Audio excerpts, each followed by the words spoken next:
శ్రీ గురుభ్యో నమః శ్రీ మహాగణపతే నమః. సింహరాశి వారికి రాబోతున్నటువంటి సెప్టెంబర్ నెలలో ఎలా ఉండబోతుందని నేను చూద్దాం. సింహరాశి వారికి సెప్టెంబర్ నెల ఎలా ఉండబోతుందని తెలుసుకునే ముందు ఇప్పుడు గ్రహస్థితి గురించి చూద్దాం. ఈ రాశి వారికి వచ్చేటప్పటికి జన్మరాశిలోకి రవిగ్రహ సంచారం జరుగుతున్నది. అదేవిధంగా కేతువు లాభస్థానాల్లో, రాహుకేతువుల యొక్క పరిస్థితి ధనస్థానంలో ఈ రాశి వారికి కేతువు శుక్రుడితో కలిసి ఉన్నాడు. వ్యయ స్థానంలో బుధుడు, అష్టమంలో వచ్చేటప్పటికి రాహుగ్రహ సంచారం ఉంది. గురువు వచ్చేటప్పటికి రాశి వారికి అనుకూలమైనటువంటి స్థానంలో లేడు. రాజ్యస్థానంలో గురుగ్రహ సంచారం జరుగుతుంది. మరియు ఈ యొక్క నెలలో మనం గమనించినట్లయితే బుధగ్రహ సంచారం వ్యయ స్థానం నుండి, అంటే ఈ రాశి వారికి 12వ ఇంట్లో నుంచి జన్మరాశిలోకి, మరియు సింహరాశిలో నుంచి కూడా ధనస్థానంలోకి ఈ యొక్క మూమెంట్ అనేది ఉందన్నమాట. అంటే మార్పు అనేది ఉంది, గ్రహ సంచారం అనేది ఉంది. శుక్రగ్రహ సంచారం తులారాశిలోకి సెప్టెంబర్ 18వ తారీఖు తర్వాత జరుగుతున్నది. ఇప్పుడు ఇటువంటి గ్రహస్థితి రాబోతున్నటువంటి సెప్టెంబర్ నెలలో ఈ రాశి వారికి ఎటువంటి ఫలితాలు వస్తుంది అనేది చూద్దాం. ముందుగా ఈ రాశి వారికి నేను ఇచ్చినటువంటి ర్యాంకు 10వ ర్యాంక్ అని ఇవ్వడం అనేది జరిగింది. 10th ర్యాంక్ ఇవ్వడం జరిగింది అనమాట. ఈ రాశి వారికి ఎలా ఉండబోతుందంటే ఈ యొక్క నెలలో ఆరోగ్యపరంగా ఈ యొక్క మొదటి 15 రోజుల్లో వచ్చేటప్పటికి కుజగ్రహ మార్పు అనేది ఎటువంటి మార్పు లేదు. 16వ తారీఖున రవిగ్రహ మార్పు అనేది ధనస్థానాల్లోకి జరుగుతున్నది. ఈ రాశి వారికి ఈ యొక్క నెలలో ఫైనాన్షియల్ పరంగా కొంచెం అనుకూలంగా ఉంటుంది. డబ్బు రొటేషన్ అనేది జరుగుతుంటుంది. మీకు కావాల్సినటువంటి డబ్బు ఎటో వైపు నుంచి అయినా సరే, ఎక్కడి నుంచి అయినా సరే, బంధువులైనా సరే, లేకుండా ఉంటే రావాల్సినటువంటి డబ్బు సమయానికైతే వచ్చి చేరుతుంటుంది. ఆ వచ్చినటువంటి డబ్బులో కూడా వచ్చేటప్పటికి ఎక్కువ శాతం ఏదో విధంగా ఖర్చు అవుతూ ఉంటుంది. ఆరోగ్యపరంగా జాగ్రత్తలు తీసుకోవాల్సినటువంటి సమయం ఇదన్నమాట. ఎందుకంటే జన్మరాశిలోకి రవిగ్రహ సంచారం జరుగుతున్నప్పుడు ఆరోగ్యపరంగా కొన్ని చిక్కులు అనేవి ఏర్పడుతూ ఉంటాయి. రవి జన్మరాశిలో ఉన్నప్పుడు ధనక్షయాన్ని కలిగిస్తుంటాడు, అంటే ఖర్చు కారకుడుగా ఉంటాడు. అదేవిధంగా అధికమైనటువంటి వేడిని శరీరంలో క్రియేట్ చేస్తూ ఉంటాడు. ధనస్థానంలో కేతువు, అదేవిధంగా అష్టమంలో రాహుగ్రహ సంచారం జీవిత భాగస్వామి ఆరోగ్య సంబంధితమైన విషయాల్లోనూ, ఇరుగు పొరుగు సఖ్యత విషయంలోనూ కొన్ని జాగ్రత్తలు తీసుకోవాలి. మీకు ఈ యొక్క నెలలో వచ్చేటప్పటికి సెప్టెంబర్ 4వ తారీఖు వరకు వచ్చేటప్పటికి బుధుడు పంచస్థానంలో ఉన్నాడు. ఫైనాన్షియల్ రొటేషన్ అనేది ఇవ్వగలుగుతాడు. ఇరుగు పొరుగు సఖ్యత విషయంలో కూడా బుధుడు అనుకూలమైనటువంటి స్థానంలోనే సెప్టెంబర్ నెలలో మార్పు అనేది జరుగుతుంది. కాబట్టి ఆ టైంలో ఫైనాన్షియల్గాను, ఇరుగు పొరుగు సఖ్యత విషయంలోనూ, కుటుంబంలోనూ కొంచెం బాగుంటుంది. కానీ కోపాన్ని తగ్గించుకోవాలి. ఎందుకంటే జన్మరాశిలోకి రవి ఉన్నప్పుడు మీరు ఎదుటి వారితో మాట్లాడేటప్పుడు మీకు ఎంతో బాధలు ఉండొచ్చు. ఆ బాధని బయటికి వ్యక్తపరిచేటువంటి విధానం అనేది దుర్భాషలు ఆడకూడదు అనే విషయాన్ని తెలుసుకోండి. అంటే మీ కోపాన్ని బయటికి జాగ్రత్తగా వ్యక్తపరిచే విధానంలో వ్యక్తపరచండి. అంతేగాని వాటి వల్ల మీకు ఫైనాన్షియల్గాను, ఆరోగ్యపరంగాను ఇబ్బందులు క్రియేట్ చేసే విధంగా ఉండకూడదు అనే విషయాన్ని గమనించి మీరు ఆ యొక్క విషయాల్లో మార్పు చేర్పులు తీసుకుంటారని చెప్పి ఆశిస్తూ ఉన్నాను. ఈ రాశి వారికి మిగతా విషయాలు గమనించినట్లయితే ఉద్యోగపరంగా, వ్యాపారపరంగా కొంచెం అనుకూలత అనేది ఉంటుంది. లాభస్థానంలో ఉన్నటువంటి కుజుడు యోగ్యకారకమైనటువంటి స్థానంలో ఉన్నాడు, లాభస్థానాల్లో. కానీ ఈ రాశి వారికి గురువు యొక్క అనుకూలత అనేది తక్కువగా ఉంది. రియల్ ఎస్టేట్ సంబంధితమైన విషయాల్లో పొలిటికల్ పీపుల్కి, అంటే రాజకీయంలో ఉన్నటువంటి వారికి కొన్ని అనుకూలతలు అనేవి పొందగలుగుతారు. సప్తమంలో ఉన్నటువంటి శని అంత అనుకూలత ఇవ్వడం వైవాహిక జీవితంలో. ముఖ్యంగా చెప్పాలంటే వ్యాపార పరంగా ఎవరైతే రియల్ ఎస్టేట్ సంబంధించినటువంటి వ్యాపారస్తులు ఉన్నారో వారికి ఒక మూమెంట్ అనేది, అంటే కొంచెం కలిసి రావడం అనేది జరుగుతుంది. ఉన్నత స్థాయిలో ఉన్నటువంటి వారితో కొన్ని పరిచయాలు అనేది ఏర్పడగలుగుతాయి ఈ రాశి వారికి. లాభస్థానాల్లో ఉన్నటువంటి కుజుడు రాజకీయంగా కూడా అనుకూలతను ఇవ్వగలుగుతాడు. మీరు ఎంతో కాలంగా వెయిట్ చేస్తున్నటువంటి కొన్ని పొజిషన్స్ ఏవైతే ఉంటాయో, నామినేటెడ్ పోస్టులు కానీ, వాటిలో ఒకటి కేటాయింపుల గురించి మీకు వార్త తెలియటం అనేది జరుగుతుంది. వాటి కోసం ఎలాగైనా సరే ప్రయత్నించాలని చెప్పేసి మీరు రాజకీయంగా కొన్ని మార్పు చేర్పులు చేసుకోవడానికి రెడీ అవుతారు. అవి మీకు అనుకూలమైనటువంటి ఫలితాలు ఇవ్వగలుగుతుంది.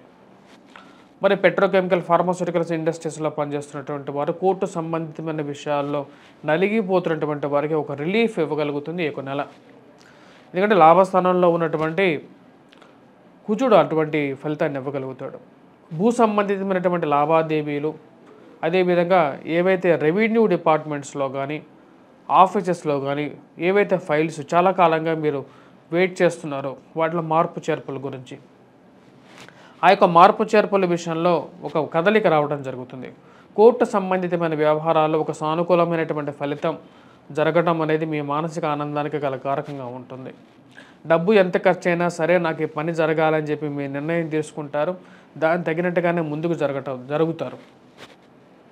వైవాహిక జీవితంలో సప్తమంలో ఉన్నటువంటి శని కొన్ని కష్టాలను కలిగించగలుగుతాడు. ముఖ్యంగా ఏవైతే వ్యవహారిక సంబంధితమైన విషయాలు అంటే ఏవైతే సెటిల్మెంట్ చేసుకుందాం అనుకున్నటువంటి విషయాలు ఏవైతే ఉన్నాయో దగ్గరికి పిలిచి ఆ విషయాలు ఎందుకే తేలనటువంటి పరిస్థితుల్లోకి ఒక సందిగ్ధంలోకి తీసుకెళ్ళిపోతాయి అన్నమాట. అంటే సప్తమంలో ఉన్నటువంటి శని ఎటువంటి ఫలితాలు ఇస్తూ ఉంటాడు. పార్ట్నర్షిప్ బిజినెసెస్ విషయంలో 1-2 సార్లు ఆలోచించి పెట్టాలి ఈ యొక్క రాశివారు. సప్తమంలో ఉన్నటువంటి శని, అష్టమంలో ఉన్నటువంటి రాహువు ఇద్దరు వచ్చేటప్పటికి పార్ట్నర్షిప్ బిజినెసెస్లో కొన్ని ఇష్యూస్ని క్రియేట్ చేస్తూ ఉంటారు. ఆ విషయాన్ని 1-2 సార్లు గమనించండి. కొత్తగా బిజినెస్ ఇన్వెస్ట్మెంట్ చేసేటప్పుడు 1-2 సార్లు మీ యొక్క జాతకంలో అసలు పార్ట్నర్షిప్ బిజినెస్ కలిసి వస్తుందా రాదా, అసలు నాకు సక్సెస్ అవ్వగలుగుతానా లేదా, లేకపోతే ఏదైనా ప్రాబ్లం ఉందా మీ యొక్క జాతకంలో కూడా తెలుసుకోవాల్సినటువంటి ముఖ్యమైనటువంటి సూచన ఇది. ఎందుకంటే 4 అడుగులు ముందుకు వెళ్ళిన తర్వాత మళ్ళీ వెనక్కి రాలేరు లైఫ్ అనేది.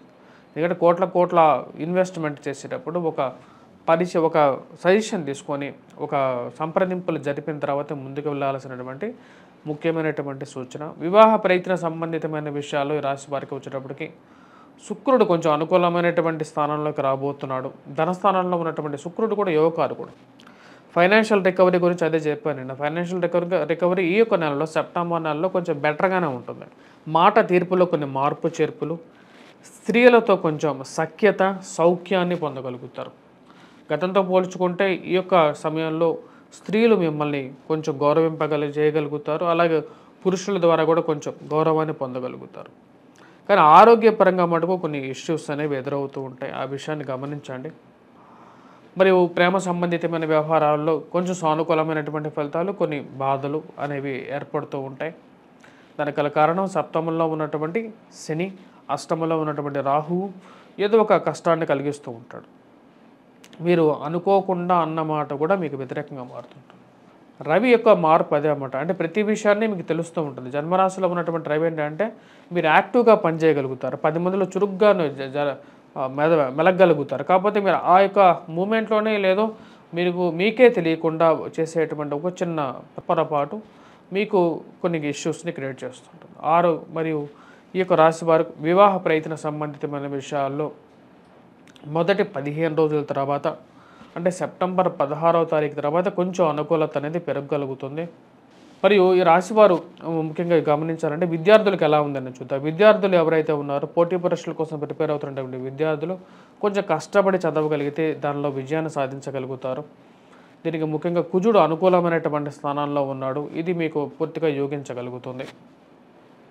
కానీ గురుగ్రహ బలం లేదు. మరియు అదేవిధంగా మిగతా గ్రహాల యొక్క బలం అనేది పూర్తిగా లేదు. కానీ ఒక బలం ఏంటంటే రాశి వారికి ముఖ్యంగా వచ్చినప్పటికీ కుజుడు కొంచెం బలాన్ని ఇవ్వగలుగుతున్నాడు. కానీ జన్మరాశిలో వచ్చినప్పటికీ రవి యొక్క వ్యతిరేకత కొంచెం ప్రతిబంధకంగా అనిపిస్తూ ఉంది.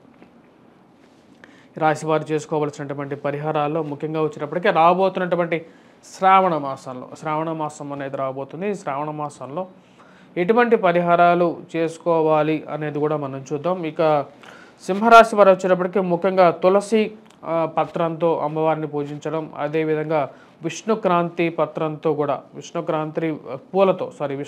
పూలతో కూడా అమ్మవారిని పూజించడం, వాటితో పాటు శంఖ పుష్పాలతో కూడా అమ్మవారిని పూజించవచ్చు. లేకుండా మీరు వెంకటేశ్వర స్వామిని పూజించినా సరే మీకు వైవాహిక జీవితంలో ఉన్నటువంటి ఇబ్బందులు బయటకు రాగలుగుతారు. మరియు అదేవిధంగా ఆరోగ్యపరంగా కూడా రికవరీ అనేది పొందడం అనేది జరుగుతుందన్నమాట. మరియు వీటన్నిటితో పాటు ఈ రాశి వారికి గురుగ్రహ బలం అనేది కూడా చాలా ముఖ్యం. కాబట్టి వీరి చామంతి పూలతో కూడా ఈ యొక్క రాబోతున్నటువంటి వరలక్ష్మి వ్రతాన్ని జరుపుకోవాలనుకున్నప్పుడు చామంతి పూలను ఎక్కువగా ఈ రాశి వారు వాడితే అది గురుగ్రహ బలాన్ని పెంచడం, ప్రతినిత్యం కూడా వాటినే వాడి మీరు పూజలు చేసుకున్నట్లయితే, ఎందుకంటే గురువు యొక్క అనుకూలత అనేది బాగా పెరగటం అనేది జరుగుతుంది. దీపారాధన చేసేటప్పుడు కూడా మీరు ఐశ్వర్యం గురించి అయితే ప్రయత్నం చేస్తున్నట్లయితే కొబ్బరి నూనెతో దీపారాధన చేసినట్లయితే అనుకూలమైనటువంటి ఫలితాలు ఎక్కువగా పొందగలుగుతారు. స్వస్తి.